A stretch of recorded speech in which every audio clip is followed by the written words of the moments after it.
Leur nom et leur destination autour du cou, quelques effets dans un baluchon. Ces enfants quittent leur village du territoire de Belfort pour rejoindre la Suisse en camion, carriole ou à pied. Ils fuient la famine et les bombardements qui se rapprochent. Entre la libération de Besançon et la libération de Belfort-Montbéliard, il y a eu quand même plusieurs mois de bagarres du côté du Lomont. Donc on partait, on était content de partir et de quitter tout ça. Accueillis dans des familles suisses alémaniques ou romandes, rhabillés et bien nourris, les petits francs-comtois découvrent une forme d'opulence après des années de privation. En France, on savait à peine se laver les dents. On prenait des bains, c'était dans une bassine à la cuisine. Bon. Alors que là-bas, il y avait déjà une salle de bain. Puis là, il y avait des choses qui m'étonnaient. Il y avait des grands magasins avec des escaliers escamators comme ça, comme on rencontre dans tous les grands magasins maintenant.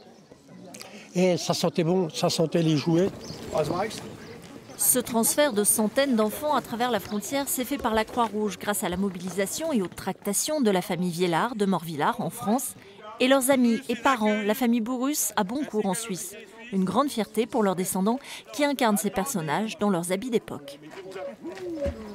Les efforts qu'ont fait ma famille pour sauver 15 000 enfants, c'est une ville. C'est un effort formidable, n'est-ce pas?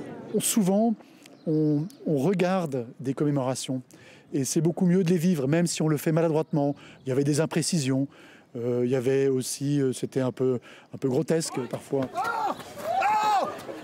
Néanmoins, c'était vrai. Sans être précis, c'était vrai.